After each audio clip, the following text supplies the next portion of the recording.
ਇਹ ਜੀ ਨੇੜੇ ਜਾ ਕੇ ਬਣਾਣੀ ਪੈਣੀ। ਇੱਥੇ ਨਹੀਂ ਉੱਥੇ ਬਣਨੀ ਪੈਣੀ ਹੈ ਯਾਰ। ਜਿਵੇਂ ਅਸੀਂ ਵਿਊ ਜਾਂ ਕਰਦੇ ਜੋ ਅਸੀਂ ਨੇੜੇ ਉਹਦੇ ਵੇਖੋ ਤੋੜ ਤੱਕ ਉਹ ਪਾਣੀ ਚੱਕ ਲਿਆ ਤੁਹਾਨੂੰ। ਕੁਦਰਤ ਚੈੱਕ ਕਰੋ ਅੱਲਾ ਦੀ। ਹਾਂ ਨਹੀਂ ਆਓ ਹਾਂ ਉੱਥੇ ਚੱਲ ਮੈਂ ਤੇ ਨਾਲ ਚੱਲਾਂ ਚੱਲ।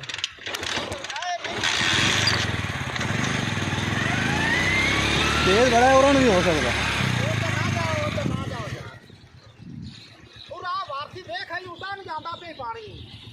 ਉਹ ਗਿਆ ਉਤਾਂ ਪਾਣੀ। ਉਤਾਂ ਨੂੰ ਪਾਣੀ ਜਾ ਖੜਾ ਅਸੀਂ ਉਤਾਂ ਨੂੰ ਬਣਾਵਣੀ। ਉਤਾਂ ਨੂੰ ਸਮਝ ਨਹੀਂ ਆ ਰਹੀ ਮੈਨੂੰ ਪੈਂਦੀ ਇਹ ਤੁਸੀਂ ਪਹਿਲੇ ਨਹੀਂ ਚੈੱਕ ਕੀਤਾ? ਪਹਿਲੇ ਬੜਾ ਪ੍ਰੈਸ਼ਰ ਸੀ ਇਹਦਾ ਯਕਦਮ। ਅੱਛਾ ਹੁਣ ਵੀ ਬੜਾ ਪ੍ਰੈਸ਼ਰ। ਬੜਾ ਪ੍ਰੈਸ਼ਰ। ਉਹ ਉਤਾਂ ਨੂੰ ਵੀ ਅਸੀਂ ਬਣਾਵਣਾ ਹੈ, ਅਸਮਾਨ ਨੂੰ ਵੀ। ਉਹ ਚੈੱਕ ਕੀਤੀ ਬਣਾਈ ਖਲੋਤਾ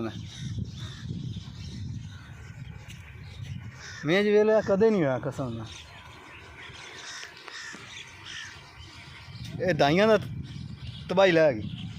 ਉਹ ਤਾਂ ਅੱਲਾ ਨੂੰ ਪਤਾ ਆ ਕਿ ਬਣ ਗਏ ਜਾਂ ਕਦੇ ਵੀ ਨਹੀਂ ਗਏ।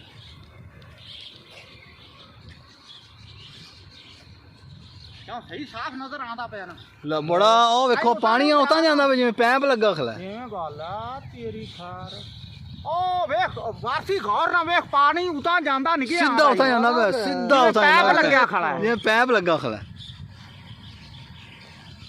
ਵਾਹ ਰੱਬਾ ਤੇਰੀਆਂ ਕੁਦਰਤਾਂ। ਪੱਟੀ ਕੋ ਵੀਡੀਓ ਲੈ ਲਓ ਤੇਰੇ ਕੋ ਕੀ ਬਣੀ ਸਵਾਰ ਤੇ ਪੱਟੀ ਬਣਾ ਆ ਜਾ। ਅਗਾ ਨੇੜੇ ਨਹੀਂ ਜਾਣਾ ਜੋ। ਆ ਗਿਆ ਮੀਆਂ ਜੀ ਆਪ ਹੀ ਨੇੜੇ ਆ ਗਿਆ।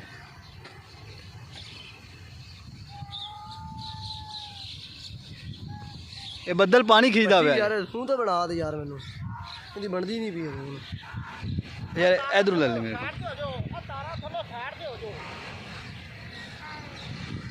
ਉਧਰ ਪਾਣੀ ਉਤਾਰ ਜਾਂਦਾ ਤੇ ਇਹ ਆਦਾ ਤੇ ਯੋ ਜਾਂਦਾ ਉਤਾਰ। ਉਹ ਉਤਾਰ ਦੇਖ ਕੰਨਾਂ ਤੋਂ ਦੇਖਣਾ ਉਤਾਰ ਜਾਂਦਾ। ਇਹ ਆ ਖਾਈ ਉਹ ਦੇਖਿਆ ਆਦਾ ਤੇ ਘਰ ਨਾ ਚੱਕ ਕਰ।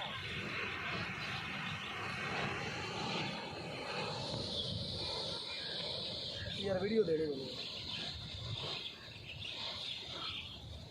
उतार के आ जाएगा और उतार जी वो पैप पे पुंजा के आवे पुंजा के। ਇਹ ਯਾਦ ਉੱਥੇ ਪਾਣੀ ਕੋਣੀ ਜੇ ਯਾਦ ਇੱਥੇ ਪਾਣੀ ਕੋਣੀ। अच्छा पानी कौन ਉਹ ਪਾਣੀ ਆ ਗਿਆ ਵੇਖੋ।